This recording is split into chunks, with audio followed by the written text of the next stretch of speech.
Assalamu alaikum wa rahmatullahi wa barakatuh. Il arrive dans la vie que l'on traverse des moments où tout semble s'écrouler. Des moments où le cœur est lourd, les yeux sont mouillés et l'esprit se noie dans l'incompréhension. Pourquoi moi? Pourquoi maintenant? Où est Allah dans cette épreuve? Pourquoi mes invocations restent-elles sans réponse? Et pourquoi la vie semble si injuste alors que je fais tout pour rester droit? Pour prier? Pour m'accrocher? Il y a des nuits où tu n'arrives pas à dormir. Des jours où tu portes un sourire de façade alors que ton cœur saigne. Il y a des paroles qui t'ont blessé plus que des coups. Des trahisons que tu ne peux oublier. Des pertes que personne ne comprend. Dans ces moments, nous cherchons une lumière. Une réponse. Un signe. Un apaisement. Et parfois, cette lumière ne se trouve pas dans un long discours, ni dans un livre compliqué, mais dans 3 simples versets révélés à un homme qui lui aussi avait le cœur brisé. Ce sont ces versets que je veux méditer avec vous aujourd'hui.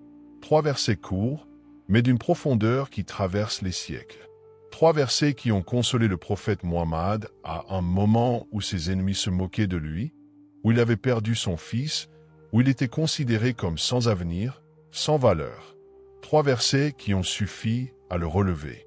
Et peut-être, qu'en les comprenant aujourd'hui, ils suffiront à te relever toi aussi.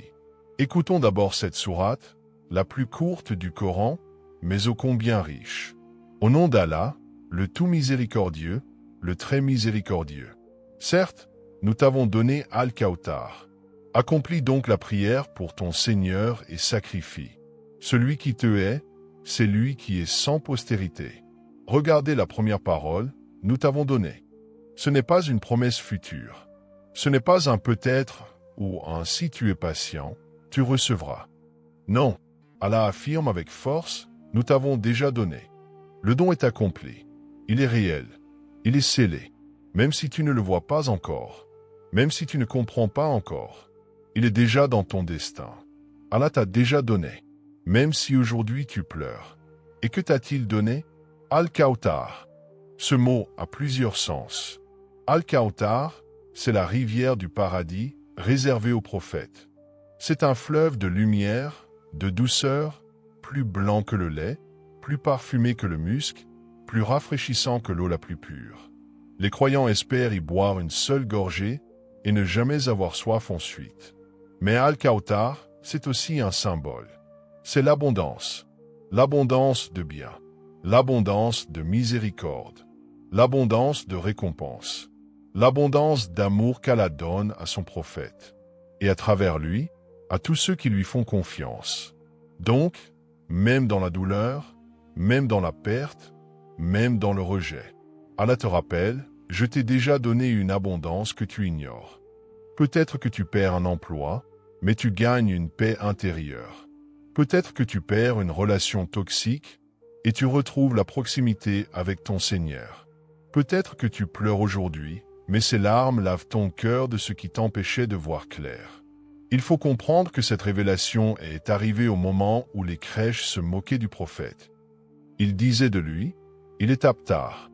En arabe, cela signifie, il est coupé.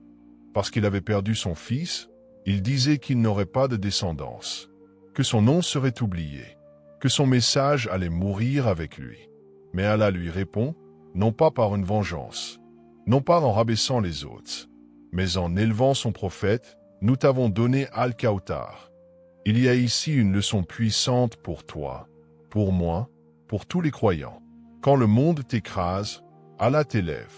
Quand les gens t'humilient, Allah te purifie. Quand tu perds ce que tu aimais, Allah te prépare à recevoir ce que tu ne savais même pas que tu méritais. Et ensuite, Allah dit, Fazali li Rabbika wanar. Accomplis la prière pour ton Seigneur et sacrifie. Cela peut paraître simple, mais c'est une prescription immense. Parce que dans la douleur, dans l'épreuve, Allah nous dit, reviens à moi. Prie, donne-moi ton cœur, et sacrifie ce que tu peux.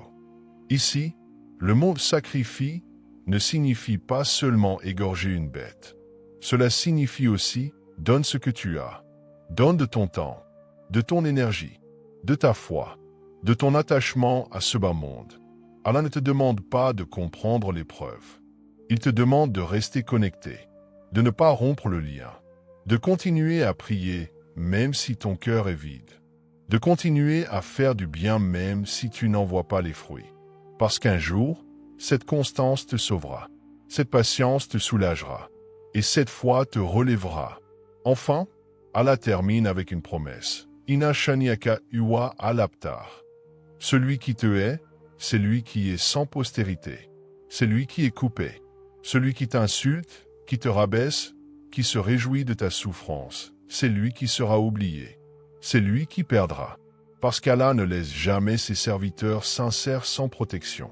Même si tu es seul, même si tu es faible, même si tu es trahi. Si tu restes avec Allah, Allah reste avec toi. Aujourd'hui, des milliards de musulmans prient chaque jour en mentionnant le nom de Muhammad. Son nom est inscrit dans chaque adhan, dans chaque khutbah, dans chaque prière. Et ceux qui se moquaient de lui, où sont-ils? Qu'a-t-on retenu de leur vie? Rien. Parce que quand Allah décide d'élever quelqu'un, personne ne peut le rabaisser. Et toi, mon frère, ma sœur, qui m'écoute aujourd'hui, peut-être que tu traverses une perte. Peut-être que ton cœur est brisé. Peut-être que tu ne comprends pas le silence d'Allah. Mais je te dis aujourd'hui, avec certitude, en m'appuyant sur ces 3 versets, il t'a déjà donné Al-Kawthar. Il t'a déjà préparé une issue. Il t'a déjà enveloppé de sa rahma. Tu ne la vois pas? Continue à prier. Continue à sacrifier ton orgueil. Continue à marcher.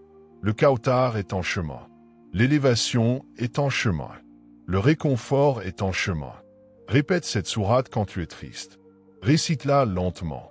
Goûte chaque mot. Pleure si tu dois pleurer. Mais ne doute jamais que ton Seigneur t'a déjà donné. Ne crois jamais que ton épreuve est un oubli. Elle est une preuve, une clé, une purification. Et elle prendra fin. Et quand elle prendra fin, tu comprendras que tu n'étais jamais seul. Tu comprendras que ces versets étaient là depuis le début. Comme une lumière cachée, comme un secret sacré, comme un remède divin pour un cœur en ruine. Sourate Al-Kawthar, 3 versets, 3 cadeaux, 3 remèdes. Ne les néglige jamais. Ces quelques mots venus du ciel contiennent assez de lumière pour guérir des cœurs brisés, assez de sagesse pour apaiser les âmes perdues, assez d'amour pour faire renaître l'espoir là où il n'y avait plus rien. Si ce message a touché ton cœur, même un peu, alors écoute cette voix intérieure qui t'appelle. Fais un pas vers Allah, ne tarde pas. Le monde te trompe, les gens te trahissent, mais Allah t'attend sans jamais se lasser. Reviens à lui, même en pleurant. Raccroche-toi, même avec les mains tremblantes. Il n'est jamais trop tard. Tant que tu respires, la porte est ouverte. Et ce que tu cherches peut-être depuis des années, il te l'a peut-être déjà donné sans que tu le remarques. Tu n'es pas seul. Tu ne l'as jamais été. Et tu ne le seras jamais tant que tu tiens sa main. Assalamu alaikum wa rahmatullahi wa barakatuh.